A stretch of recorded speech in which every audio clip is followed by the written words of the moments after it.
तेरे कवन कवन गुण कह कह गावा, तू साहिब गुणी निधाना। तुमरी महिमा वर्ण न सको, तू ठाकुर उच भगवाना। बेशुमार अथाह अगनत अतुल्य, ज्यों लवे त्यों नानक दास बोले। अगम अगोचर सच साहिब मेरा, नानक बोले बुलाया तेरा।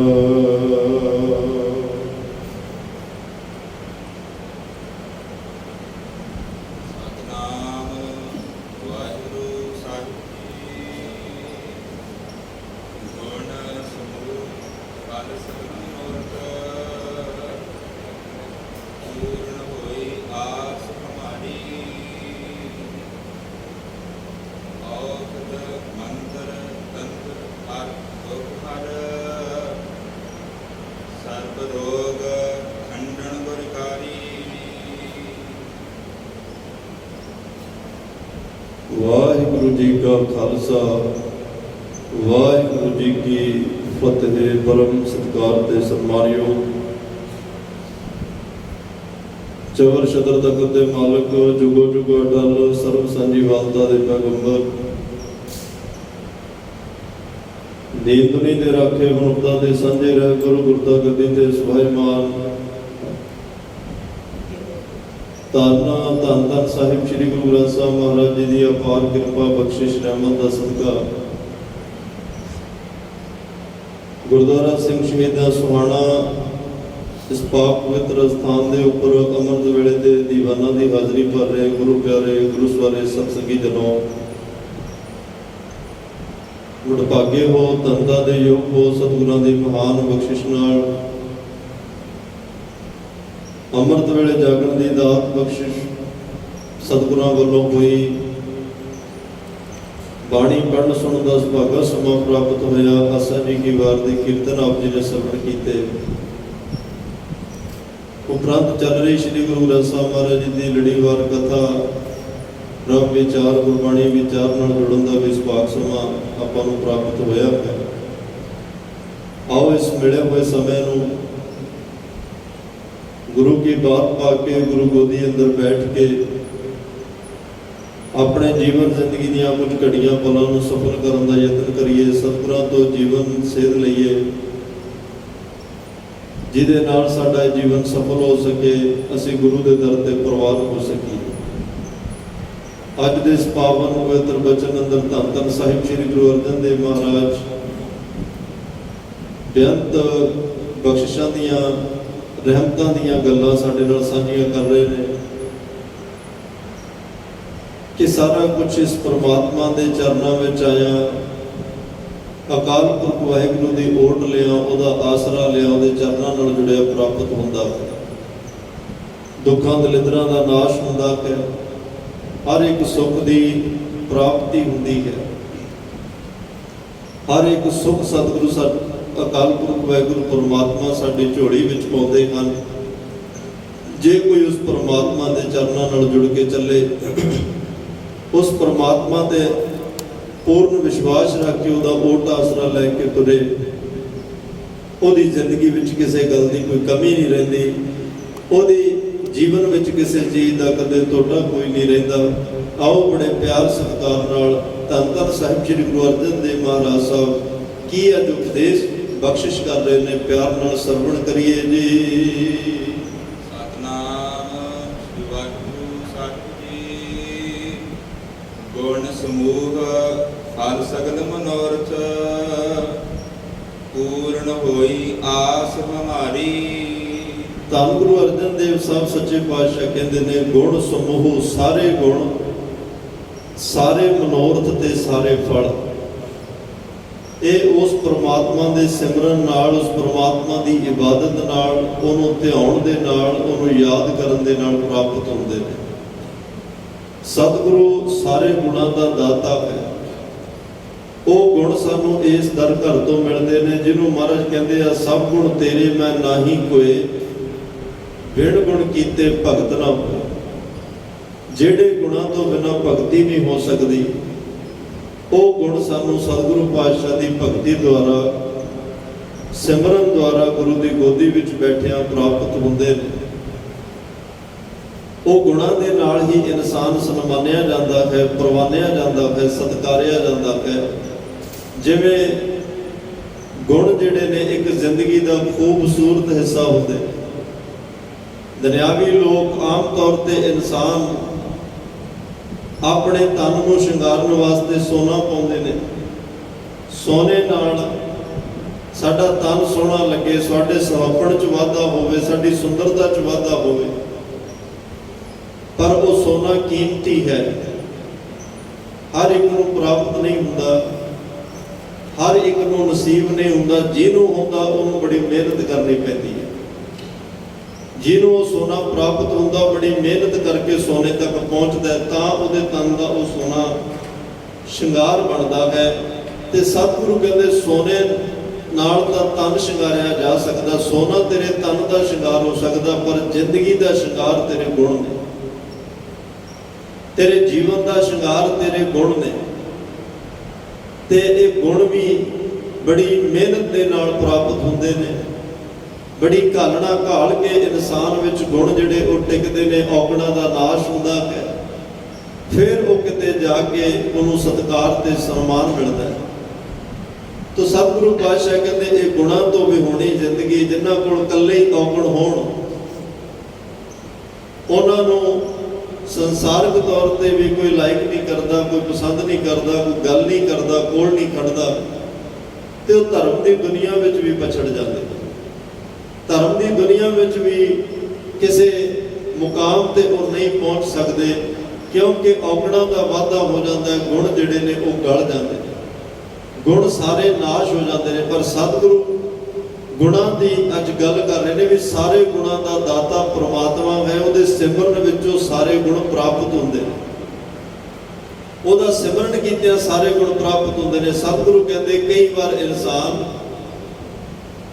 ਕੁਝ ਕੁ ਜੇ ਗੁਣ ਹੋਣ ਤੇ ਨਾਲ ਔਗਣ ਹੋਣ, ਆਪਣੇ ਗੁਣਾਂ ਨੂੰ ਦੱਸਣ ਵਾਸਤੇ ਤੇ ਦੂਸਰੇ ਦੇ ਗੁਣਾਂ ਨੂੰ ਔਗਣ ਬਣਾ ਕੇ ਈਰਖਾ ਵਸ ਹੋ ਕੇ, ਜਦ ਕਿ ਪਤਾ ਦੂਸਰੇ ਵਿੱਚ ਵੀ ਗੁਣ ਹੈ, ਪਰ ਉਹਦੇ ਗੁਣ ਨੂੰ ਔਗਣ ਬਣਾ ਕੇ ਦੁਨੀਆ ਦੇ ਸਾਹਮਣੇ ਪੇਸ਼ ਕਰਦਾ, ਈਰਖਾ ਵਸ ਹੋਇਆ ਤੇ ਆਪਣੇ ਗੁਣ ਵੀ ਗਵਾ ਲੈਂਦਾ, ਆਪਣੇ ਗੁਣ ਵੀ ਖਤਮ ਕਰ ਬੈਠਦਾ ਦੂਸਰੇ ਨੂੰ। ਇਹ ਕਦੇ ਵੀ ਨਹੀਂ ਜ਼ਿੰਦਗੀ 'ਚ ਹੁੰਦਾ ਕਿ ਤੁਸੀਂ ਕਿਸੇ ਦੂਸਰੇ ਨੂੰ ਨੀਵਾਂ ਦਿਖਾ ਕੇ ਆਪ ਉੱਚੇ ਉੱਠ ਸਕੋ। ਕਿਸੇ ਦੀ ਲਾਈਨ ਮਿਟਾਇਆ ਆਪਣੀ ਲਾਈਨ ਵੱਡੀ ਨਹੀਂ ਹੁੰਦੀ, ਆਪਣੀ ਹੀ ਮਿਹਨਤ ਨਾਲ ਵੱਡੀ ਕਰਨੀ ਪੈਂਦੀ ਹੈ। ਕਿਸੇ ਦੇ ਔਗਣ ਤੱਕਿਆਂ ਅਸੀਂ ਕੋਈ ਮਹਾਂਪੁਰਸ਼ ਨਹੀਂ ਬਣ ਜਾਣਾ ਹੁੰਦਾ। ਆਪਣੀ ਜ਼ਿੰਦਗੀ ਵਿੱਚ ਗੁਣਾਂ ਨੂੰ ਧਾਰਨ ਕਰਕੇ, ਗੁਣਾਂ ਨੂੰ ਕਮਾ ਕੇ, ਗੁਣਾਂ ਨੂੰ ਜ਼ਿੰਦਗੀ ਦੇ ਅਮਲੀ ਜੀਵਨ 'ਚ ਲਿਆ ਕੇ ਹੀ ਦੁਨੀਆ ਵਿੱਚ ਸਤਿਕਾਰੇ ਜਾ ਸਕਦੇ। ਤਾਂ ਹੀ ਮਹਾਰਾਜ ਸਾਹਿਬ ਨੇ ਕਿਹਾ, ਗੁਣਾ ਕਾ ਹੋਵੇ ਵਾਸ ਲਾਗਾ ਨਿਵਾਸ ਲੀਜੈ। ਮਹਾਰਾਜ ਸਾਹਿਬ ਕਹਿੰਦੇ ਜਿਹੜਾ ਕੋਈ ਗੁਣਾਂ ਦਾ ਗਾਹਕ ਹੋਵੇ ਤੇ ਉਹ ਗੁਣਾਂ ਦੀ ਵਾਸ ਜੇ ਫੁੱਲਾਂ ਵਿੱਚ ਸੁਗੰਧੀ ਹੈ ਨਾ, ਤੇ ਜਿਹੜੇ ਲੋਕ ਉਹ ਸੁਗੰਧੀ ਦੇ ਸ਼ੌਕੀਨ ਨੇ ਜਾਂ ਮਾਹਰ ਨੇ, ਉਹ ਕੱਢ ਲੈਂਦੇ। ਪਾਤਸ਼ਾਹ ਕਹਿੰਦੇ ਇਨਸਾਨ ਤੈਨੂੰ ਵੀ ਇਹੀ ਕਹਿ ਰਿਹਾ, ਸਾਂਝ ਕਰੀਜੈ ਗੁਣਾ ਕੇਰੀ ਚੋੜ ਆਵਗੁਣ ਚੱਲੀਐ। ਜਿੱਥੇ ਕਿਤੇ ਚਾਰ ਬੰਦਿਆਂ 'ਚ ਬੈਠਦਾ ਉੱਥੇ ਗੁਣਾਂ ਦੀ ਸਾਂਝ ਪਾਈ। ਕਿਸੇ ਦੇ ਗੁਣ ਚੋਰੀ ਕਰ ਲਈ, ਕਿਸੇ ਦੇ ਗੁਣ ਚੁਰਾ ਕੇ ਆਪਣੇ ਘਰ ਨੂੰ ਲੈ ਆਈ, ਆਪਗੁਣ ਨਾ ਲੈ ਕੇ ਆਈ। ਆਪਗੁਣ ਉੱਥੇ ਹੀ ਛੱਡ ਆਈ, ਆਪਣੇ ਵੀ ਛੱਡ ਆਈ। ਬਲਕਿ ਜੇ ਤੂੰ ਦੂਸਰਿਆਂ ਦੇ ਵੀ ਔਗਣ ਇਕੱਠਾ ਕਰਦਾ ਰਿਹਾ, ਔਗਣ ਤਾਂ ਆਪਣੇ ਵਿੱਚ ਹੀ ਪਹਿਲਾਂ ਬਹੁਤ ਨੇ, ਫਿਰ ਤੈਨੂੰ ਜ਼ਿੰਦਗੀ ਦੇ ਕਦਮ ਪੁੱਟਣੇ ਔਖੇ ਹੋ ਜਾਣਗੇ। ਤੇ ਇਸ ਲਈ ਗੁਣਾਂ ਦਾ ਗਾਹਕ ਬਣ ਕੇ ਚੱਲ, ਗੁਣਾਂ ਦਾ ਵਪਾਰੀ ਬਣ ਕੇ ਚੱਲ। ਜਦੋਂ ਜ਼ਿੰਦਗੀ ਵਿੱਚ ਗੁਣ ਵੱਧ ਜਾਂਦੇ ਨੇ, ਫਿਰ ਇਨਸਾਨ ਸਮਾਜਿਕ ਤੌਰ ਤੇ ਵੀ ਸਤਿਕਾਰਿਆ ਜਾਂਦਾ ਹੈ। ਧਰਮ ਦੀ ਦੁਨੀਆ ਵਿੱਚ ਵੀ ਬੇਹੱਦ ਮਾਨ ਸਨਮਾਨ ਉਹਨੂੰ ਮਿਲ ਜਾਂਦਾ ਹੈ, ਜਿਹਦੇ ਕੋਲ ਗੁਣ ਹੀ ਗੁਣ ਹੋਣ। ਬਾਬਾ ਬੁੱਲੇ ਸ਼ਾਹ ਨੇ ਕਿਹਾ, ਭਗਤੀ ਕਰਨ ਵਾਲੇ, ਪਰਮਾਤਮਾ ਨੂੰ ਮਿਲਣ ਵਾਲੇ, ਉਸ ਪਰਮਾਰਥ ਦੇ ਪੰਥ ਤੇ ਤੁਰਨ ਵਾਲੇ, ਜਿਹਨੂੰ ਕਬੀਰ ਸਾਹਿਬ ਕਹਿ ਰਿਹਾ ਤੇ ਇੱਕ ਔਕਟ ਘਾਟੀ ਰਾਮ ਕੀਤੇ ਚੜ ਰਹਿਓ ਕਬੀਰ। ਇੱਕ ਉਹ ਔਖੀ ਘਾਟੀ ਜਿਹੜੀ ਪ੍ਰਮਾਤਮਾ ਦੇ ਘਰ ਨੂੰ ਉਹ ਰਸਤਾ ਜਾਂਦਾ ਹੈ, ਉਸ ਰਸਤੇ ਤੇ ਕਬੀਰ ਸਾਹਿਬ ਕਹਿੰਦੇ ਮੈਂ ਇਕੱਲਾ ਹੀ ਹਾਂ, ਕਿ ਨਾ ਕੋਈ ਅੱਗੇ ਨਜ਼ਰ ਆ ਰਿਹਾ ਨਾ ਕੋਈ ਪਿੱਛੇ। ਇੱਕ ਔਕਟ ਘਾਟੀ ਰਾਮ ਕੀ, ਉਸ ਔਖੀ ਘਾਟੀ ਤੇ ਜਿਹੜੇ ਤੁਰਦੇ ਨੇ ਉਹਨਾਂ ਨੂੰ ਜਿੱਥੋਂ ਵੀ ਕੋਈ ਗੁਣ ਮਿਲੇ ਉਹ ਹਰ ਇੱਕ ਚੀਜ਼ ਨੂੰ ਆਪਣੇ ਆਪ ਨੂੰ ਸੰਬੋਧਨ ਕਰਕੇ ਆਪਣੇ ਆਪ ਤੇ ਲਾ ਕੇ ਆਪਣੇ ਆਪ ਨੂੰ ਆਪਣੇ ਮਨ ਨੂੰ ਉਪਦੇਸ਼ ਦਿੰਦੇ ਨੇ, ਦੁਨੀਆ ਨੂੰ ਬਾਅਦ ਵਿੱਚ ਦਿੰਦੇ ਨੇ। ਅੱਜ ਬਹੁਤੀ ਵਾਰ ਇਹ ਹੁੰਦਾ ਵੀ ਉਪਦੇਸ਼ ਦੂਸਰਿਆਂ ਨੂੰ ਦਿੱਤਾ ਜਾ ਰਿਹਾ, ਦੂਸਰਿਆਂ ਨੂੰ ਸਮਝਾਇਆ ਜਾ ਰਿਹਾ, ਦੂਸਰਿਆਂ ਨੂੰ ਸਿਖਾਇਆ ਜਾ ਰਿਹਾ, ਤੇ ਆਪ ਪਰਦੇ ਪਿੱਛੇ ਜੋ ਮਰਜ਼ੀ ਕਰੀ ਜਾਓ, ਬਸ ਦੂਸਰੇ ਤੇ ਫਟਾਫਟ ਸਾਰੀਆਂ ਗੱਲਾਂ ਥੋਪ ਕੇ ਅੱਗੇ ਲੱਗ ਜਾਣਾ। ਗੁਰਮਤਿ ਦੇ ਵਿੱਚ ਕਦੇ ਵੀ ਕੋਈ ਗੱਲ ਕਿਸੇ ਦੇ ਧੱਕੇ ਨਾਲ ਮਜਬੂਰੀ 'ਚ ਗੱਲ ਨਹੀਂ ਪਾਈ ਜਾਂਦੀ। ਗੁਰਮਤਿ ਕਹਿੰਦੀ ਆ ਧਰਮ ਕਿਸੇ ਤੇ ਜ਼ਬਰਨ ਥੋਪਿਆ ਨਹੀਂ ਜਾ ਸਕਦਾ। ਧਰਮ ਨੂੰ ਪਹਿਲਾਂ ਸਮਝਾਉਣਾ ਹੈ, ਪਹਿਲਾਂ ਉਹ ਗੁਣ ਦੱਸਣੇ ਨੇ ਜਿਹੜੇ ਗੁਣਾਂ ਦੀ ਗੱਲ ਧੰਨ ਗੁਰੂ ਅਰਜਨ ਦੇਵ ਪਾਤਸ਼ਾਹ ਕਰ ਰਹੇ ਆ। ਕਿਉਂਕਿ ਸਗਲ ਗੁਣਾ ਦਾ ਦਾਤਾ ਸੁਆਮੀ, ਇਸ ਘਰ ਵਿੱਚ ਸਤਿਗੁਰੂ ਇੱਕ ਮੁਕੰਮਲ ਹੈ, ਇਹਦੇ ਕੋਲ ਸਾਰੇ ਗੁਣ ਨੇ, ਸਾਰੀਆਂ ਕਲਾ ਨੇ, ਹਰ ਗੱਲ 'ਚ ਸਮਰੱਥ ਹੈ। ਡਡੌਤ ਬੰਧਨ ਅਨਕ ਵਾਰ ਸਰਬ ਕਲਾ ਸਮਰੱਥ, ਸਰਬ ਕਲਾ ਸਮਰੱਥ ਹੈ, ਕਮੀ ਕੋਈ ਨਹੀਂ। ਸਭਨਾ ਗੱਲਾਂ, ਇਹ ਵੀ ਬੇਨਤੀ ਹੈ, ਸਭਨਾ ਗੱਲਾਂ ਸਮਰੱਥ ਸੁਆਮੀ। ਕੋਈ 10 20 30 40 50 60 ਗੱਲਾਂ ਵਿੱਚ ਨਹੀਂ, ਸਾਰੀਆਂ ਗੱਲਾਂ ਵਿੱਚ ਸਮਰੱਥ ਹੈ। ਕੋਈ ਇੱਥੇ ਕਮੀ ਨਹੀਂ ਹੈ। ਕਿਸੇ ਪੱਖ ਤੋਂ ਕੋਈ ਗੱਲ ਕਰੋ, ਕੋਈ ਸਵਾਲ ਕਰੋ, ਸਤਿਗੁਰੂ ਹਰ ਗੱਲ ਦਾ ਬੜੀ ਵਿਵੇਕ ਬੁੱਧੀ ਦੇਖਣ ਬੁੱਧੀ ਨਾਲ ਤੁਹਾਨੂੰ ਜਵਾਬ ਦੇਣਗੇ, ਔਰ ਸੰਤੁਸ਼ਟ ਕਰਨ ਵਾਲਾ ਜਵਾਬ ਦੇਣਗੇ, ਔਰ ਪ੍ਰਮਾਤਮਾ ਦੇ ਘਰ ਤੋਂ ਲਿਆ ਕੇ ਜਵਾਬ ਦੇਣਗੇ, ਬ੍ਰਹਮ ਵਿਚਾਰ ਦੇ ਵਿੱਚੋਂ ਜਵਾਬ ਦੇਣਗੇ। ਤਾਂ ਮਹਾਰਾਜ ਸਾਹਿਬ ਕਹਿੰਦੇ ਨੇ ਇਸ ਭਗਤੀ ਮਾਰਗ ਤੇ ਚੱਲਣ ਵਾਲਿਆਂ ਨੂੰ ਜਿੱਥੋਂ ਕੁਝ ਮਿਲੇ ਉਹ ਗੁਣ ਨੂੰ ਧਾਰਨ ਕਰਦੇ ਨੇ। ਸਾਨੂੰ ਕਈ ਵਾਰ ਹਰ ਇੱਕ ਚੀਜ਼ ਆਪਣੇ ਆਪ ਨੂੰ ਲੱਗਣ ਲੱਗ ਜਾਂਦਾ ਵੀ ਅਸੀਂ ਤਾਂ ਬਹੁਤ ਅੱਗੇ ਲੰਘ ਗਏ ਹਾਂ, ਬੜੀ ਕਿਰਪਾ ਹੋ ਚੁੱਕੀ ਹੈ, ਬੜਾ ਕੁਝ ਸਾਨੂੰ ਪ੍ਰਾਪਤ ਹੋ ਚੁੱਕਿਆ ਹੈ। ਅਵੇਸਲਾਪਣ ਵੀ ਆ ਜਾਂਦਾ ਹੈ ਗੱਲਾਂ ਸੋਚ ਕੇ।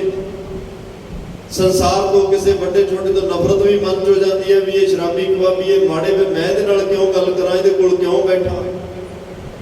ਜਦ ਕਿ ਧੰਨ ਗੁਰੂ ਨਾਨਕ ਸਾਹਿਬ ਦਾ ਸੱਜਣ ਠੱਗ ਤੋਂ ਨਫ਼ਰਤ ਥੋੜਾ ਕੀਤੀ ਹੈ, ਕੋਲ ਜਾ ਕੇ ਬੈਠੇ, ਉਹਦੇ ਘਰ ਪ੍ਰਸ਼ਾਦਾ ਵੀ ਛਕਿਆ, ਗੱਲਾਂ ਕੀਤੀਆਂ, ਨਫ਼ਰਤ ਨਹੀਂ ਕੀਤੀ। ਕੌਡੇ ਰਾਖਸ਼ ਤੋਂ ਨਫ਼ਰਤ ਨਹੀਂ ਕੀਤੀ, ਉਹਦੇ ਕੋਲ ਜਾ ਕੇ ਬੈਠੇ। ਨੂਰ ਸ਼ਾਹ ਜਾਦੂਗਰਨੀ ਤੋਂ ਨਫ਼ਰਤ ਨਹੀਂ ਕੀਤੀ, ਉਹਦੇ ਕੋਲ ਗਏ।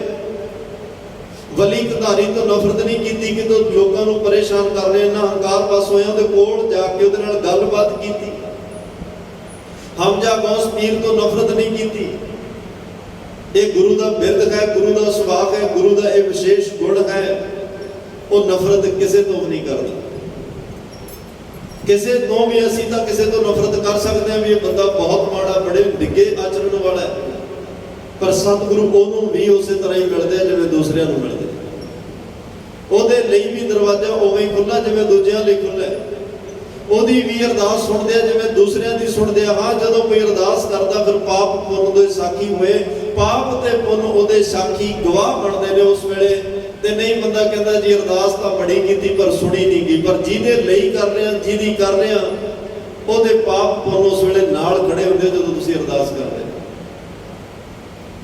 ਉਹਦੇ ਹਿਸਾਬ ਨਾਲ ਅਗਲਾ ਜਿਹੜਾ ਉਹ ਪ੍ਰਮਾਤਮਾ ਨੇ ਨਤੀਜਾ ਦੇਣਾ ਹੁੰਦਾ ਹੈ। ਅਸੀਂ ਬਿਨਾਂ ਬੀਜ ਬੀਜੇ ਤੋਂ ਫਲ ਦੀ ਆਸ ਰੱਖਣ ਲੱਗ ਪਏ।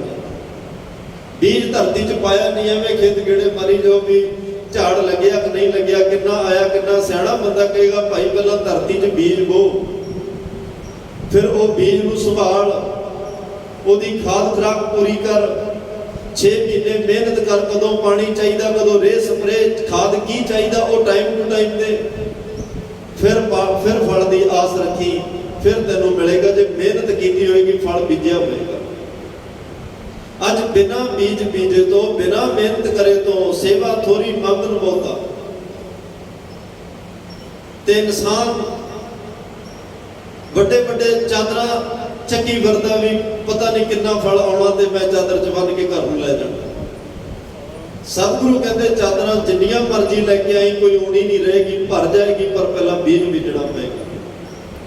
ਪਹਿਲਾਂ ਉਹ ਨਾਲ ਗੁਣ ਜ਼ਿੰਦਗੀ 'ਚ ਲੈ ਕੇ ਆਉਣੇ ਪੈਣਗੇ, ਜਿਹੜੇ ਗੁਣ ਇੱਕ ਭਗਤੀ ਕਰਨ ਵਾਲੇ 'ਚ ਹੋਣੇ ਚਾਹੀਦੇ ਆ। ਉਹ ਗੁਣਾਂ ਨੂੰ ਵੀ ਜ਼ਿੰਦਗੀ 'ਚ ਧਾਰਨ ਕਰਨਾ ਪਏਗਾ, ਜਿਹੜੇ ਇੱਕ ਗੁਰਮੁਖ 'ਚ ਹੋਣੇ ਚਾਹੀਦੇ ਆ। ਉਹ ਜ਼ਿੰਦਗੀ 'ਚ ਗੁਣ ਵੀ ਤੈਨੂੰ ਲੈ ਕੇ ਆਉਣੇ ਪੈਣਗੇ, ਜਿਹੜੇ ਇੱਕ ਗੁਰਸਿੱਖ ਵਿੱਚ, ਇੱਕ ਸਿੱਖ ਵਿੱਚ, ਇੱਕ ਖਾਲਸੇ ਵਿੱਚ, ਇੱਕ ਰੱਬੀ ਰੂਹ ਦੇ ਵਿੱਚ ਹੋਣੇ ਚਾਹੀਦੇ ਆ। ਵਿਣ ਗੁਣ ਕੀਤੇ ਭਗਤ ਨਾ ਹੋਏ, ਗੁਣ ਕੋਈ ਨਾ ਹੋਇਆ, ਫਿਰ ਇਹ ਗੁਣਾ ਵਿਹੂਣੀ ਜ਼ਿੰਦਗੀ ਵਿਅਰਥ ਜਾ ਸਕਦੀ ਹੈ। ਬਾਬਾ ਬੁੱਲੇ ਸ਼ਾਹ ਨੇ ਆਪਣੇ ਆਪ ਨੂੰ ਸੰਬੋਧਨ ਕਰਕੇ ਕਿਹਾ, ਮਨਾ ਕਾਹਦਾ ਭਗਤ ਹੈ ਤੂੰ, ਕਾਹਦਾ ਪੀਰ ਹੈ, ਕਾਹਦਾ ਫਕੀਰ ਹੈ, ਰਾਤ ਨੂੰ ਜਾਗਦਾ ਇਹੀ ਗੱਲ ਹੈ ਨਾ।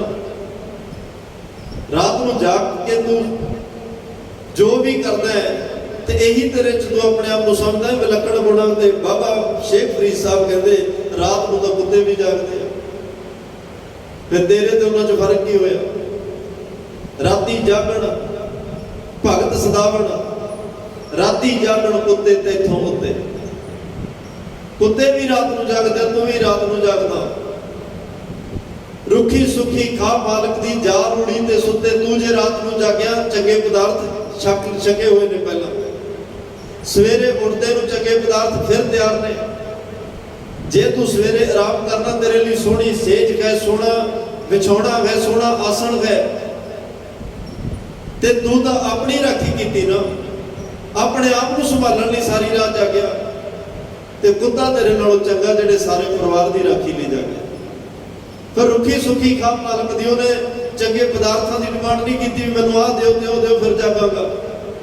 ਜੋ ਮਾਲਕ ਨੇ ਰੁੱਖਾ ਸੁੱਖਾ ਦਿੱਤਾ ਉਹ ਖਾ ਕੇ ਡਿਊਟੀ ਵਜਾਈ। ਸਾਰੀ ਰਾਤ ਇਮਾਨਦਾਰੀ ਨਾਲ ਪਹਿਰੇਦਾਰੀ ਕੀਤੀ, ਪਰਾਏ ਕਿਸੇ ਨੂੰ ਅੰਦਰ ਵੜ ਨਹੀਂ ਦਿੱਤਾ, ਰੌਲਾ ਪਾ ਦਿੱਤਾ ਕੋਈ ਆਇਆ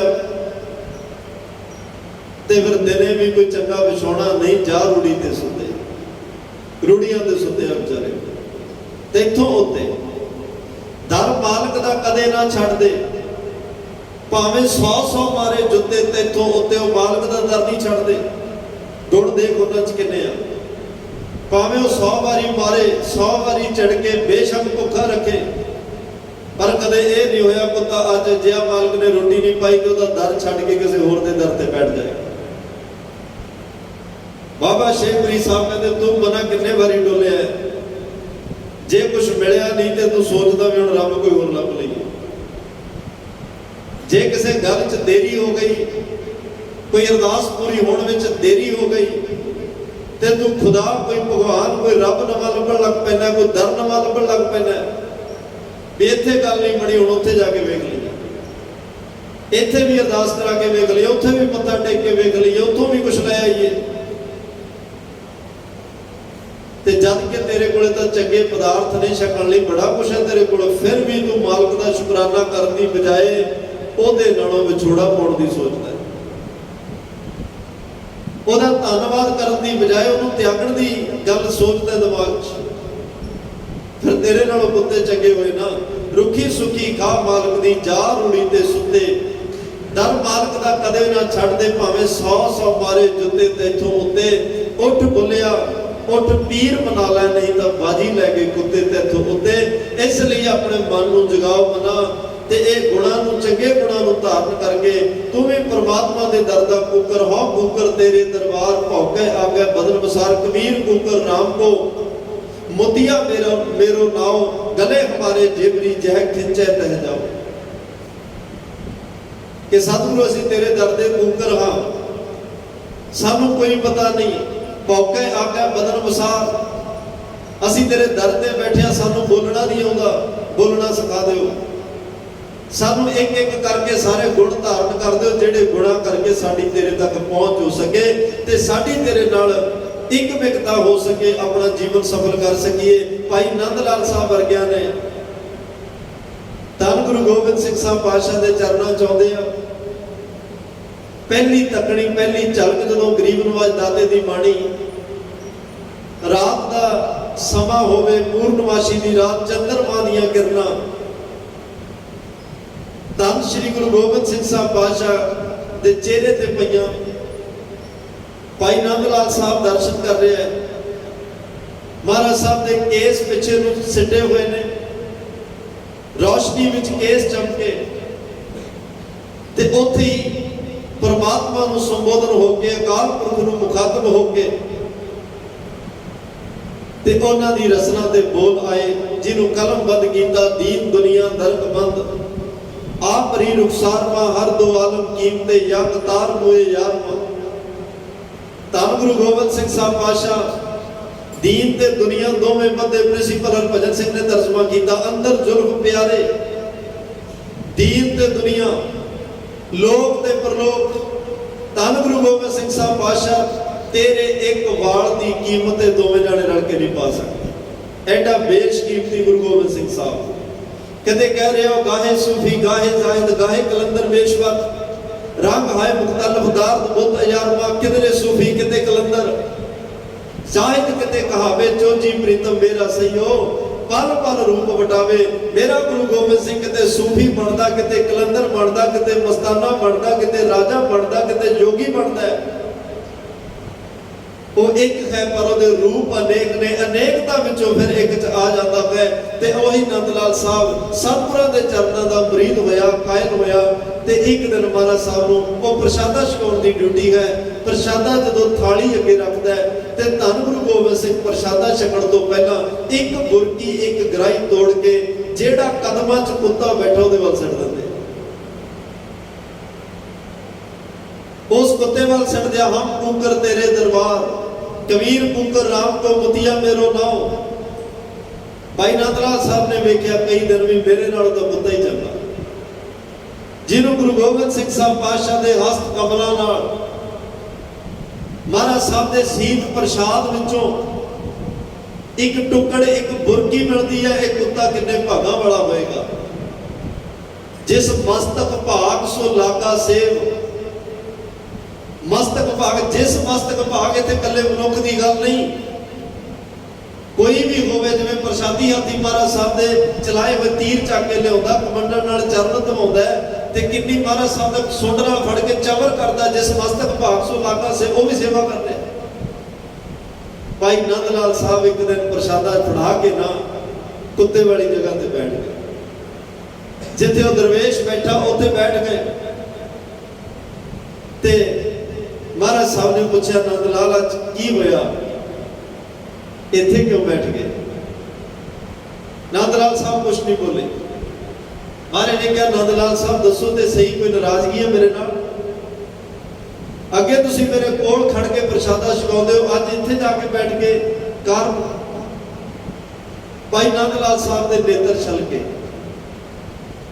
ਪਾਤਸ਼ਾਹ ਕਹਿੰਦੇ ਨੰਦ ਲਾਲ ਕਿਸੇ ਨੇ ਕੁਛ ਕਿਹਾ? ਕੀ ਹੋਇਆ ਮੈਨੂੰ ਤਾਂ ਦੱਸੋ। ਨੰਦ ਲਾਲ ਸਾਹਿਬ ਦੀਆਂ ਅੱਖਾਂ ਚੋਂ ਨੀਰ ਵਹਿ ਚੱਲੇ ਜਿਓ। ਨੀਰ ਚੱਲ ਰਿਹਾ ਹੈ।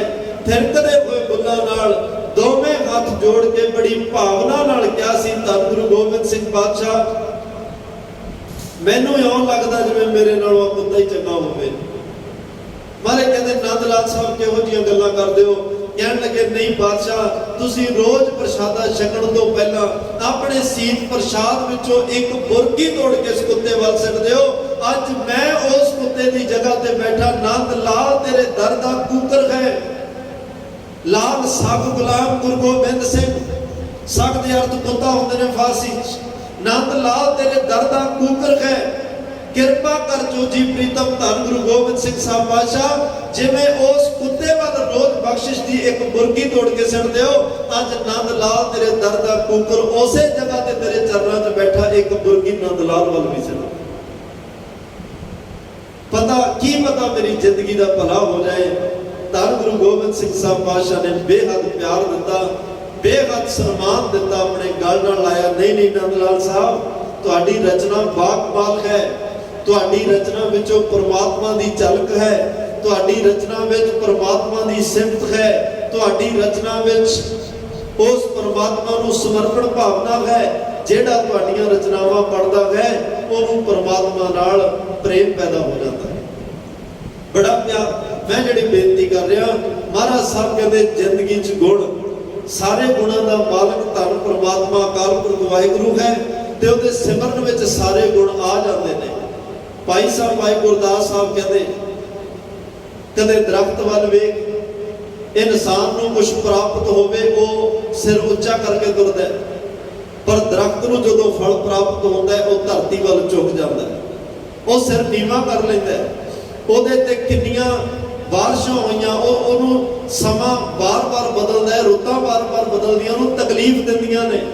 ਕਿਤੇ ਭਿਆਨਕ ਗਰਮੀ ਆ ਜਾਂਦੀ ਹੈ, ਕਿਤੇ ਭਿਆਨਕ ਸਰਦੀ ਸੀਤ ਲਹਿਰ ਆ ਜਾਂਦੀ ਹੈ, ਕਿਤੇ ਬਰਸਾਤਾਂ ਆ ਜਾਂਦੀਆਂ, ਕਿਤੇ ਪਾਣੀ ਮਿਲਦਾ ਨਹੀਂ, ਕਿਤੇ ਹੜ੍ਹਾਂ ਦਾ ਸਾਹਮਣਾ ਵੀ ਕਰਨਾ ਪੈਂਦਾ ਹੈ। ਐਨੇ ਦੁੱਖ ਤਸ਼ੱਦਦ ਚੱਲਣ ਤੋਂ ਬਾਅਦ ਉਹ ਦਰਖਤ ਘਬਰਾਉਂਦਾ ਨਹੀਂ, ਡੋਲਦਾ ਨਹੀਂ, फिर भी इन्नी मुशक्कत तो बाद मिठे फल पैदा करता है। ते ये कमली दुनिया महाराज भाई गुरदास साहब कहते ते चाहिदा तां इह सी उस दरख्त तो बड़े सत्कार नाल जाके फल तोड़दी, पर फल तोड़न वेले भी वड्डे ही मारे, वड्डे मारन वालियां नूं भी दरख्त ने फल दिता। कल्ले फल ही नहीं खाते, फल खाण तो बाद इंसान उस दरख्त नूं चीर के घर विच लै आया। किसी ने फट्टे बनाए, लकड़ा बनाइया, किसी ने बालन, फिर ਉਹਦੇ ਨਾਲ कितना कुछ होया। बादशाह कहते पर उन्हें अपना गुण नहीं छड्डिया। इन्ना कुछ सहण तो बाद उन्हें एक गुण पैदा किया मिठे फलों का, जिहदे नाल दुनिया नूं वरसाया। महाराज साहब कहते कोई विरले हुंदे ने, भाई गुरदास साहब कहते कोई विरलियां गुरमुख रूहां ने ਜਿਹੜੀਆਂ ਇੰਨੀਆਂ घालण तो बाद, मुशक्कत घालण तो बाद ते इन्ना कुछ अपने आप ते सहण तो बाद फिर भी वो दुनिया की झोली में सुख पा के जाते हैं। किते घबराते नहीं, संत ना छोटे संत ही कोटक मिले असंत, वो अपना संत गुणा अपनी निमरता का सुभाव नहीं छड्डदे। जिन्ने मर्जी विरोधवश लोग मिल जाए। एक शेख शादी जी ने बड़ी सोहनी गाथा लिखी, एक भला पुरख सी कोई, गुरमुख रूह सी कोई, गुणा नाल निवाजी कोई रूह सी कोई, परमात्मा दे गुण परमात्मा अंदर टिकिया होया सी। एक बड़ा सख्त बिरती वाला ते क्रोध वस रहन वाला इंसान जिहड़ा हर वेले क्रोध च रहिंदा है। दोवें जने खड़े ने, गलबात हो रही है, गल विचार हो रही है, विचार तकरार च बदल गई। ते जिहड़ा वो क्रोधी इंसान है, सख्त इंसान, ਉਹਦੇ ਹੱਥ 'ਚ कोई साज फड़िया होया, वो सजिंदा है, साज बजा लेंदा है। ਉਹਦੇ हत्थ 'ਚ साज फड़िया, गल ਉਹਨੂੰ कोई नहीं चंगी लगी तो ਉਹਨੇ उस गुरमुख बंदे दे साज मारिया। जो भी ਉਹਦੇ हत्थ 'ਚ फड़िया सी, उस गुरमुख प्राणी दे जख्म होया, खून वगिया ते ਉਹ सजिंदे ਦਾ साज टुट गया। ते रात पई, रात दोवां ਨੂੰ आपो अपने घरां ਨੂੰ ਲੈ गई। गुरमुख रूह अपने घर चले गई, वो सजिंदा अपने घर चलिया गया। दिन चढ़िया, चाहिदा तां इह सी कि जिन्हें साज मार के जख्म कर दिता, सट मारी, चोट दिती, वो दिन चढ़दे नूं जाके माफी मंगदा, भाई रात मैनूं पता नहीं लग्या, क्रोधवश मैं गलती कर बैठा। पर नहीं होया, औगण सी ना जिंदगी च, गुण नहीं सी। एक कितों सिੱਖਿਆ नहीं कि फरीदा जोत है मारन मुकिया तिना ना मारे घुम, अपन डै गरीब घर जाइए पैर तना दे चुम। ये तो गुरु कोलों सिੱਖਿਆ जाता ना, जो कोई मुकिया मारे उन्होंने पैर किवें चुमीदे। जे इत्थे कोई बाबा अमरदास, गुरु अमरदास नूं लत्तां मारदा, ओहदी फड़ के लत्त घुੱਟਣ लग जाते हैं ते नाल कहंदे आ भाई मेरे हड्ड बिरद सर तेरे कोमल चरनां नूं सट लगी होएगी, मैनूं बख्श दई। ये गुण गुरु कोलों मिलदे ने।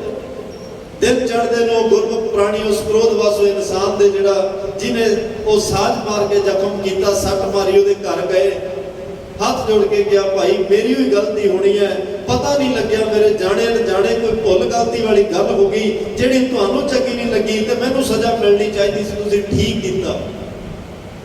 ते आ लो थोड़े जे पैसे भी रख लो, क्योंकि मेरे जिहड़ा जख्म होया इहनूं तां वक्त ने ठीक कर देना, वक्त ने भर देना। तेरे साज नूं वक्त ने ठीक नहीं करना, ये पैसों नाल ही ठीक होना। तुसीं पैसे लो, अपना साज ठीक करा लो। फिर उस गुरमुख ने आप शर्मशार होकर माफी मंगी ते नाल कहा, जिन्नी देर तुहाडे वर्गे गुरमुख लोग, गुणां दे धारनी लोग इस दुनिया ते जिउंदे ने, उन्हां ने दुनिया नूं बचा के रखिया होया। नहीं साडे वर्गे औगणहारे लोग आप भी डुबदे आ ते होरां नूं भी डुब लैंदे आ, आप भी दुखी होंदे आ, होरां नूं भी दुखी करदे आ। ते तां सतगुरु पातशाह दे घर विच गए, जिहड़े आप अनेकां दुख झੱਲ के भी दुनिया की झोली विच सुख पाउंदे ने। एक इतिहास पक्ष आप जी नाल साझा करना चाहुंदा, नाल असीं रबी बाणी दीआं पंक्तियां दी भी व्याख्या करनी है। अज दा दिन इतिहास विच बड़ा महत्वपूर्ण है।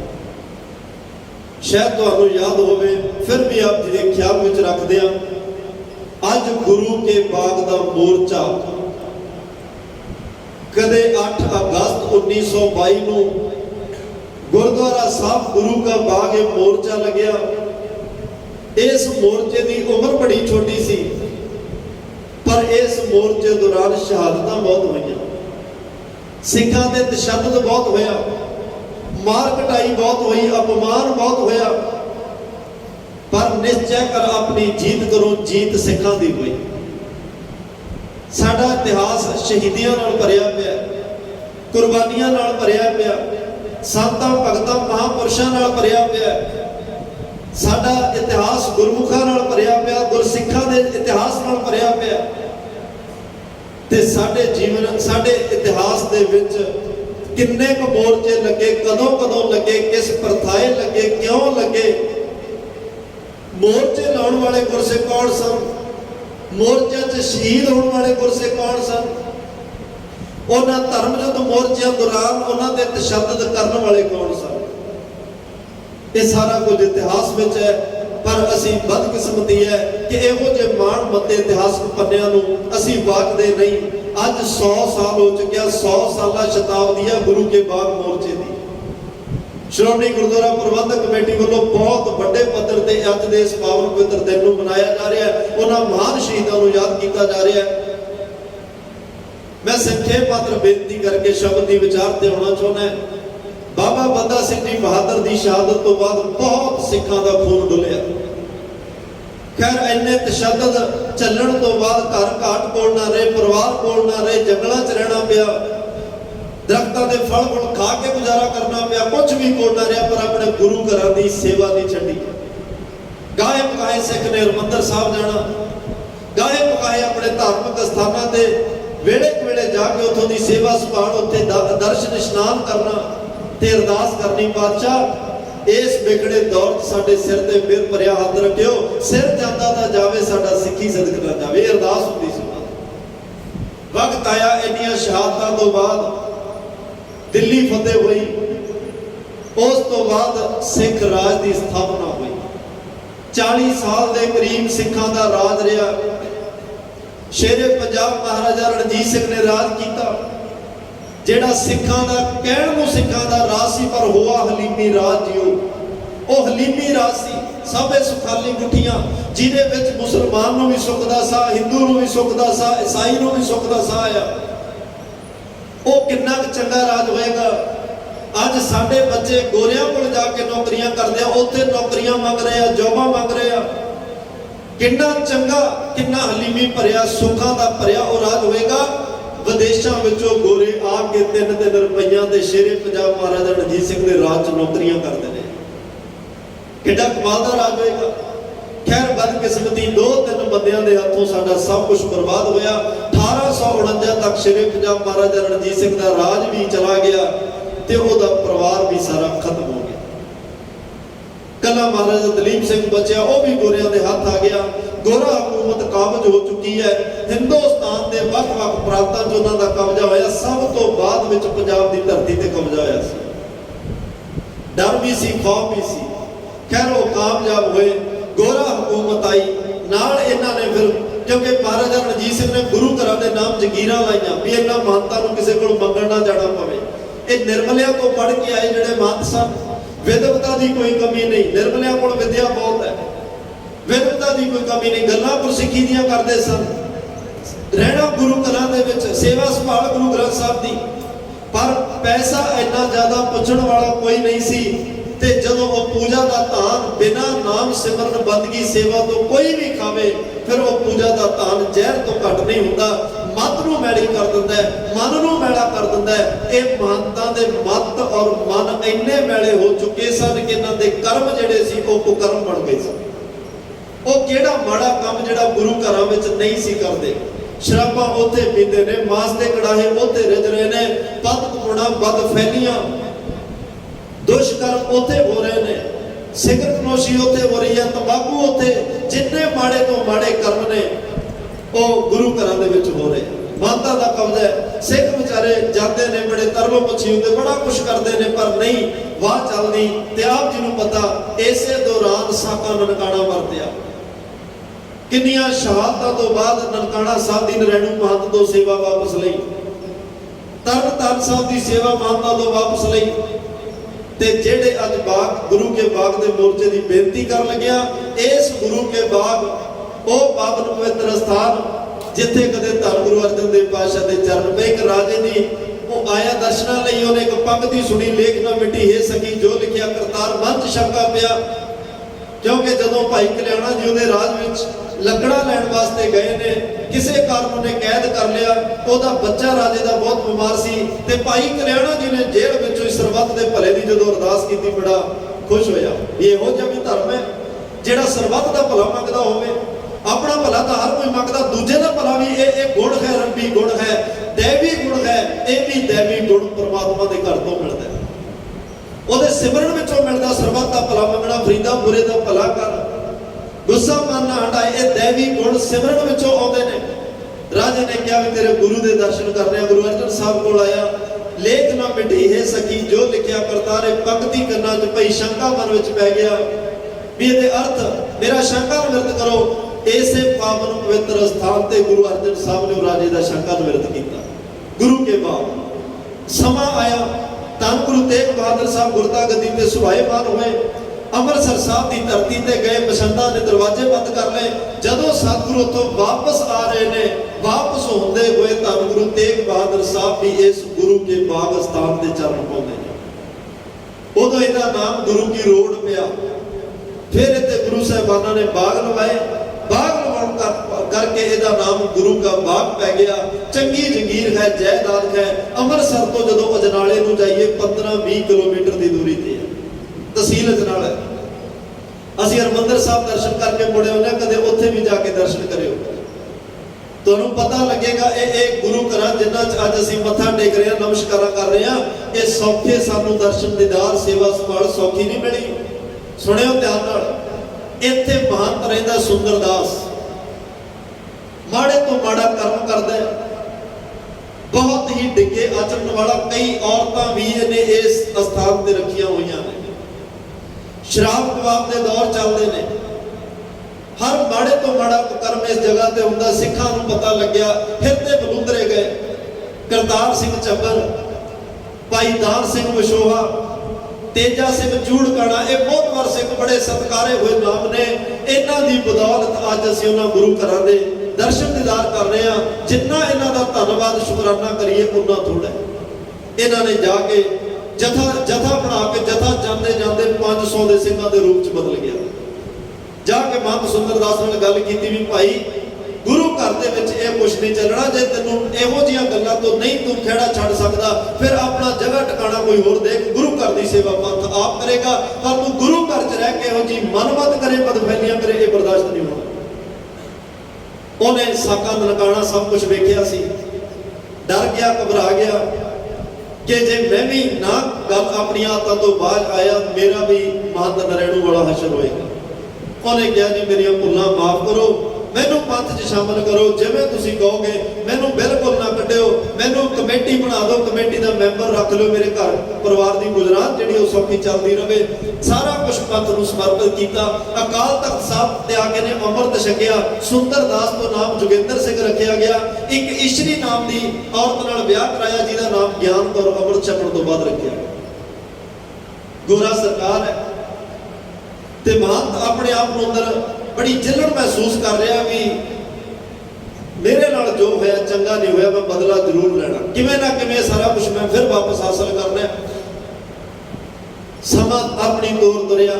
120 ਰੁਪਏ ਪ੍ਰਤੀ ਮਹੀਨਾ ਇਹਨੂੰ ਸਿੱਖ ਪੰਥ ਨੇ ਖਰਚਾ ਦੇਣਾ ਵੀ ਪਰਵਾਨਿਆ। ਅੰਮ੍ਰਿਤਸਰ ਸਾਹਿਬ ਇੱਕ ਮਕਾਨ ਵੀ ਇਹਨੂੰ ਦਿੱਤਾ ਗਿਆ।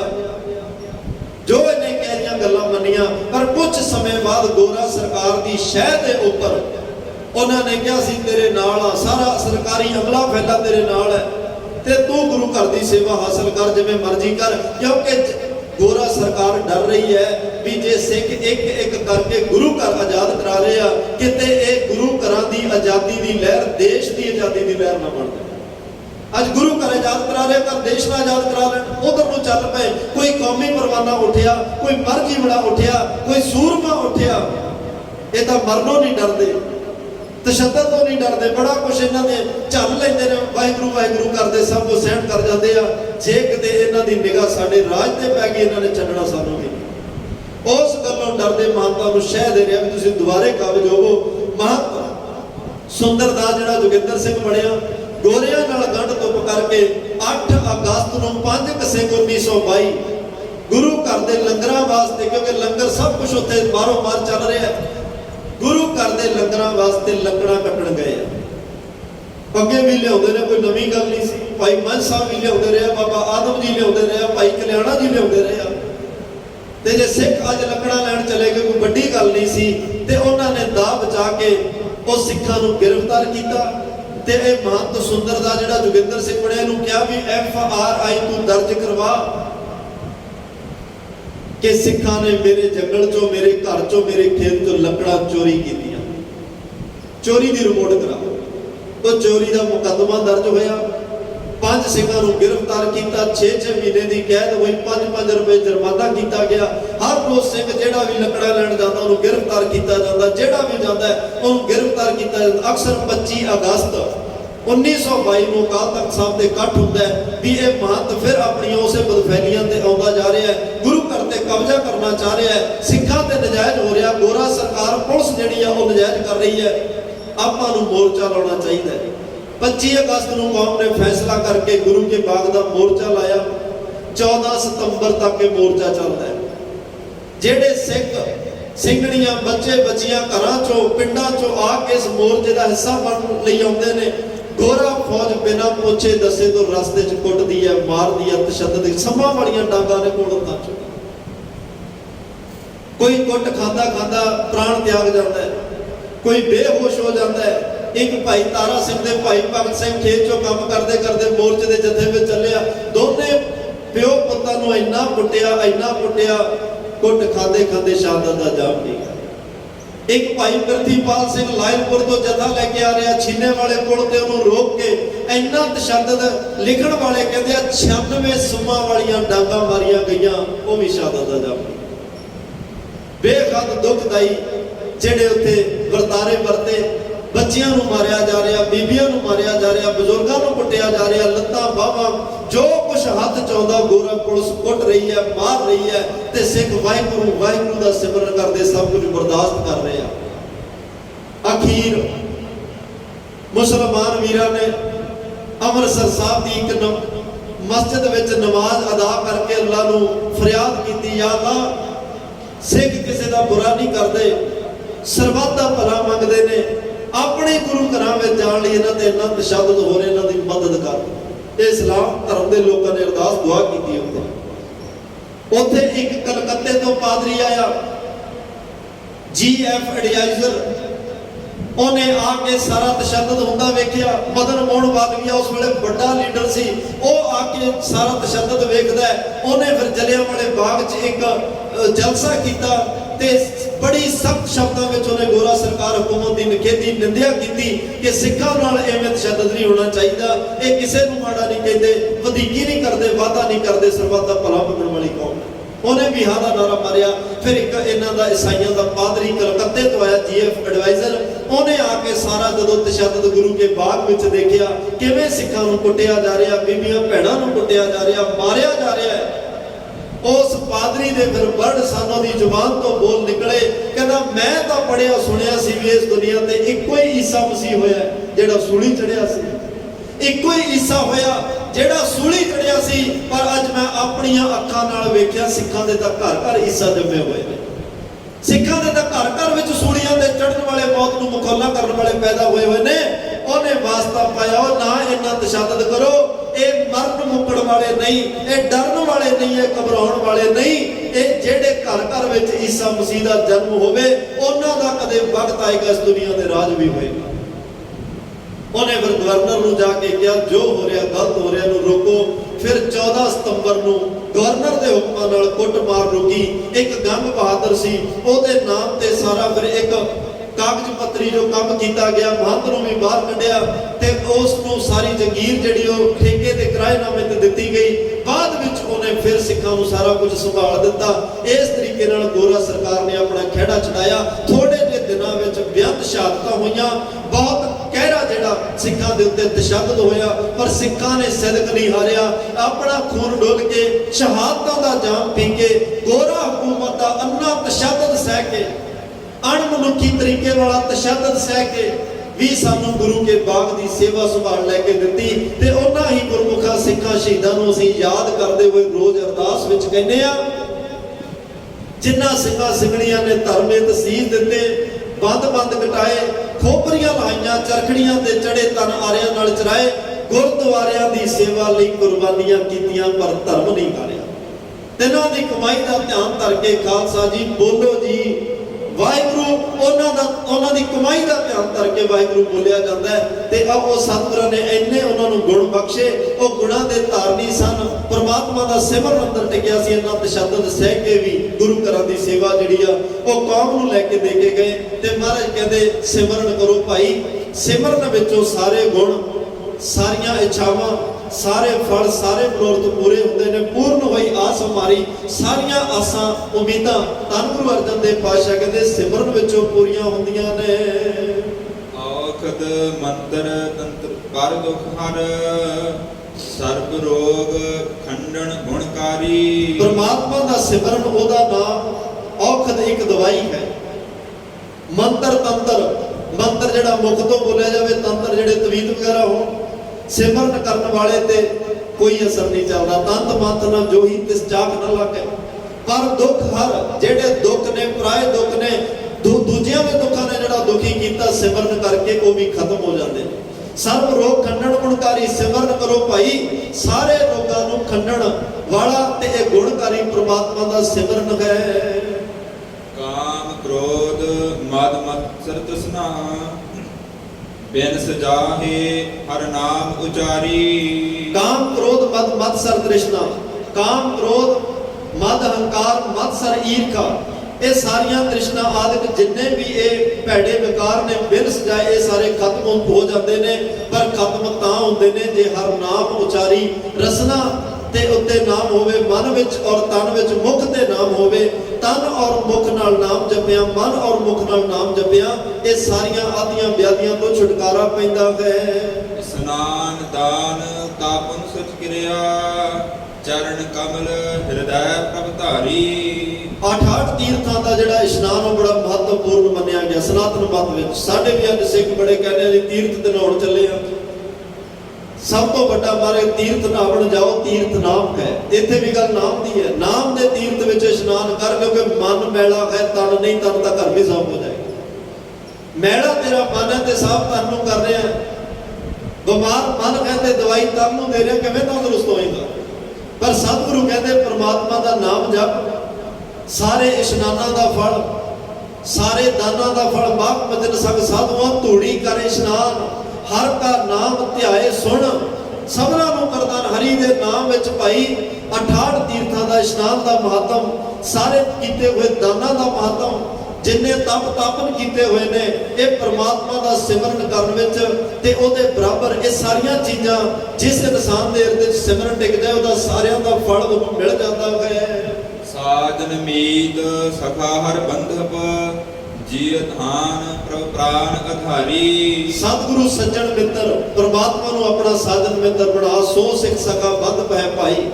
ਤੂੰ ਮੇਰਾ ਪਿਤਾ, ਤੂੰ ਹੈ ਮੇਰਾ ਮਾਤਾ, ਤੂੰ ਮੇਰਾ ਬੰਧਪ। ਗੁਰੂ ਅਰਜਨ ਸਾਹਿਬ ਵੀ ਕਹਿ ਰਿਹਾ, ਤੂੰ ਮੇਰਾ ਬੰਧਪ, ਤੂੰ ਮੇਰਾ ਭਰਾਤਾ। ਅਕਾਲ ਪੁਰਖ ਵਾਹਿਗੁਰੂ ਪ੍ਰਮਾਤਮਾ ਸਭ ਕੁਛ ਮੇਰਾ ਤੂੰ ਹੈ। ਸੱਜਣ ਮੇਰਾ ਤੂੰ, ਮਿੱਤਰ ਮੇਰਾ ਤੂੰ, ਸਖਾ ਰਿਸ਼ਤੇਦਾਰ, ਭੈਣ ਭਰਾ, ਬੰਧਪ ਰਿਸ਼ਤੇਦਾਰ, ਸਾਰਾ ਕੁਛ ਮੇਰਾ ਤੂੰ ਹੈ। ਜੀ ਧਾਨ ਪ੍ਰਭ ਪ੍ਰਾਨ ਆਧਾਰੀ, ਆਪਣੇ ਜੀਵ ਆਤਮਾ ਵਿੱਚ ਉਸ ਪ੍ਰਾਣਾ ਦੇ ਆਧਾਰ ਪ੍ਰਮਾਤਮਾ ਨੂੰ ਵਸਾਲਾ, ਉਸੇ ਨੂੰ ਆਪਣਾ ਸਭ ਕੁਝ ਸਮਝ ਲੈ ਤੇ ਉਹ ਲੋਕ ਵਿੱਚ ਵੀ ਤੇਰੇ ਨਾਲ, ਪਰਲੋਕ ਵਿੱਚ ਵੀ ਨਾਲ ਰਹੇਗਾ। ਓਟ ਗਹੀ ਸੁਆਮੀ ਸਮਰਥ ਹੈ, ਨਾਨਕ ਦਾਸ ਸਦਾ ਬਨਿਹਾਰੀ। ਧੰਨ ਗੁਰੂ ਨਾਨਕ ਦੇਵ ਪਾਤਸ਼ਾਹ ਕਹਿੰਦੇ ਮੈਂ ਉਸ ਪ੍ਰਮਾਤਮਾ ਦੇ ਚਰਨਾਂ ਦੀ ਓਟ ਨੂੰ ਚੰਗੀ ਤਰ੍ਹਾਂ ਫੜ ਲਿਆ, ਉਸ ਪ੍ਰਮਾਤਮਾ ਦੇ ਚਰਨਾਂ ਨੂੰ ਪਕੜ ਲਿਆ। ਉਹਦਾ ਓਟ, ਉਹਦਾ ਆਸਰਾ ਮੈਨੂੰ ਮਿਲ ਚੁੱਕਿਆ। ਤੇ ਸਾਹਿਬ ਕੀ ਟੇਕ ਨਾਨਕ ਮੰਨੈ ਮਾਹੇ, ਜਿਸ ਸਿਮਰ ਤੋਂ ਸੁਖ ਹੋਏ ਸਗਲੇ ਦੁਖ, जाहे तू मेरो मेर पर्वत स्वामी ओट कही मैं तेरी नाथ मंडोलो ना हम गिरते रख लीनी हर मेरी। धन गुरु नानक साहब कहते उस परमात्मा दे ओट आसरे नाल मैं जुड़ चुकिया, ਉਹਦਾ ਓਟ ਆਸਰਾ ਮੈਨੂੰ ਮਿਲ ਚੁੱਕਿਆ, ਉਹਦੇ ਚਰਨਾਂ ਨੂੰ ਮੈਂ ਘੁੱਟ ਕੇ ਪਕੜ ਲਿਆ ਹੈ ਤੇ ਅੱਜ ਮੇਰੀ ਜ਼ਿੰਦਗੀ ਵਿੱਚ ਸਦਾ ਹੀ ਸੁੱਖ ਵਰਤ ਗਿਆ। ਤੇ ਨਾਨਕ ਦਾਸ ਧੰਨ ਗੁਰੂ ਸਾਹਿਬ ਕਹਿੰਦੇ ਮੈਂ ਉਦੋਂ ਵਾਰ ਨੇ ਬਲਿਹਾਰ ਨੇ ਜਾਂਦਾ ਹਾਂ ਤੇ ਭਾਈ ਜ਼ਿੰਦਗੀ 'ਚ ਸੁੱਖ ਚਾਹੁੰਦੇ ਹੋ, ਵਿਕਾਰਾਂ ਤੋਂ ਮੁਕਤੀ ਚਾਹੁੰਦੇ ਹੋ, ਸਾਰੇ ਇਸ਼ਨਾਨ ਦਾਨ ਤਪ ਦਾ ਫਲ ਚਾਹੁੰਦੇ ਹੋ, ਪਰਮਾਤਮਾ ਨੂੰ ਆਪਣੇ ਹਿਰਦੇ 'ਚ ਵਸਾਓ। ਸਿਮਰਨ ਰਾਹੀਂ, ਗੁਰਬਾਣੀ ਰਾਹੀਂ, ਮੈਡੀਟੇਸ਼ਨ ਰਾਹੀਂ ਉਹਨੂੰ ਆਪਣੇ ਧਿਆਨ ਵਿੱਚ ਲੈ ਕੇ ਆਓ। ਮੈਂ ਹਰ ਰੋਜ਼ ਬੇਨਤੀ ਕਰਦਾ ਜਿੰਨੇ ਬਾਹਰੀ ਤੌਰ ਤੇ ਕਰਮ ਅਸੀਂ ਧਿਆਨ ਨਾਲ ਕਰਦੇ ਆ ਨਾ, ਬਾਹਰਲੇ ਕੰਮ, ਜਿੰਨੀ ਅਸੀਂ ਤਨ ਦੇ ਨਾਲ ਸੁਚਮਤਾ ਰੱਖ ਕੇ ਚੱਲਦੇ ਆ, ਤਨ ਦੇ ਨਾਲ ਇੱਕ ਧਰਮ ਨੂੰ ਕਮਾਉਣ ਦਾ ਯਤਨ ਕਰਦੇ ਆ, ਥੋੜਾ ਜਿਹਾ ਵੀ ਕਿਸ ਉਹਦੇ ਨਾਲੋਂ ਅੱਧੇ ਤੋਂ ਅੱਧਾ ਵੀ ਅਸੀਂ ਮਨ ਨਾਲ ਕਮਾ ਜਾਈਏ, ਕਿਤੇ ਮਨ ਵਿੱਚ ਬਾਣੀ ਨੂੰ ਗੁਰੂ ਨੂੰ ਵਸਾ ਜਾਈਏ, ਸਿਮਰਨ ਨੂੰ ਵਸਾ ਜਾਈਏ, ਉਹਨਾਂ ਕੁ ਬਾਣੀ ਨੂੰ ਕਿਤੇ ਸਿਮਰਨ ਨੂੰ ਧਿਆਨ ਨਾਲ ਪੜ੍ਹ ਲਈਏ ਤੇ ਤੁਹਾਨੂੰ ਜ਼ਿੰਦਗੀ 'ਚ ਰਸ ਬਣ ਜਾਏਗਾ, ਆਨੰਦਿਤ ਹੋ ਜਾਏਗੀ ਜ਼ਿੰਦਗੀ, ਸੁਖਦਾਇਕ ਹੋ ਜਾਏਗੀ ਜ਼ਿੰਦਗੀ। ਤੁਹਾਨੂੰ ਉਸੇ ਜਪਜੀ ਸਾਹਿਬ ਵਿੱਚੋਂ ਰਸ ਆਉਣ ਲੱਗ ਪਏਗਾ, ਸੁਖਮਨੀ ਸਾਹਿਬ ਤੋਂ ਰਸ ਆਉਣ ਲੱਗ ਪਏਗਾ, ਆਸਾ ਕੀ ਵਾਰ ਤੋਂ ਰਸ ਆਉਣ ਲੱਗ ਪਏਗਾ, ਰਹਿਰਾਸ ਸਾਹਿਬ ਤੋਂ ਰਸ ਆਉਣ ਲੱਗ ਪਏਗਾ। ਭਾਈ ਵੀਰ ਸਿੰਘ ਜੀ ਕਹਿੰਦੇ ਜਦੋਂ ਇੱਕ ਪਾਠ ਕਰਕੇ ਦੂਸਰਾ ਪਾਠ ਕਰਨ ਨੂੰ ਮਨ ਕਰੇ ਨਾ, ਉਦੋਂ ਸਮਝ ਲੈਣਾ ਗੁਰੂ ਤੁਹਾਨੂੰ ਪਿਆਰ ਕਰਨ ਲੱਗ ਗਿਆ, ਤੁਸੀਂ ਗੁਰੂ ਨੂੰ ਭਾ ਗਏ ਹੋ, ਗੁਰੂ ਨੂੰ ਚੰਗੇ ਲੱਗਣ ਲੱਗ ਗਏ ਹੋ। ਜਦੋਂ ਇੱਕ ਪਾਠ ਕਰਕੇ ਦੂਸਰਾ ਪਾਠ ਕਰਨ ਨੂੰ ਮਨ ਕਰੇ, ਸਤਿਗੁਰੂ ਕਿਰਪਾ ਕਰਨ। ਮੇਰੀ ਅਰਦਾਸ ਹੈ ਸਾਡੀ ਤੁਹਾਡੀ ਗੁਰੂ ਨਾਲ ਬਣ ਆਵੇ, ਗੁਰੂ ਦਾ ਸਿਮਰਨ ਸਾਨੂੰ ਮਿਲੇ, ਨਾਮ ਸਾਨੂੰ ਮਿਲੇ, ਗੁਰੂ ਦਾ ਉਪਦੇਸ਼ ਹਿਰਦੇ 'ਚ ਵਸਾਈਏ। ਮੇਰੀਆਂ ਭੁੱਲਾਂ ਨਾ ਚਿਤਾਰਿਓ ਜਿਸ ਕਰਕੇ ਇਹ ਲੋਕ ਸੁਖੀਏ ਪਰਲੋਕ ਸੋਇਲੇ ਨਾਨਕ ਪ੍ਰਭ ਆਪੇ ਮੇਲੇ ਦੇ ਭਾਗੀ ਬਣ ਸਕੀਏ। ਜੀ ਆਪ ਸੰਗਤ ਦਾ ਧੰਨਵਾਦ ਜਿਨ੍ਹਾਂ ਪਿਆਰ ਵਿੱਚ ਬੈਠ ਕੇ ਸੁਣਿਆ ਹੈ। ਧੰਨ ਸ਼੍ਰੀ ਗੁਰੂ ਗ੍ਰੰਥ ਸਾਹਿਬ ਮਹਾਰਾਜ ਸਿੰਘ ਸ਼ਹੀਦ ਬਾਬਾ ਜੀ ਦਾ ਧੰਨਵਾਦ ਹੈ ਜਿਨ੍ਹਾਂ ਦੀ ਅਪਾਰ ਕਿਰਪਾ ਨਾਲ ਸਤਸੰਗ ਦੀਆਂ ਘੜੀਆਂ ਪ੍ਰਾਪਤ ਹੋਈਆਂ।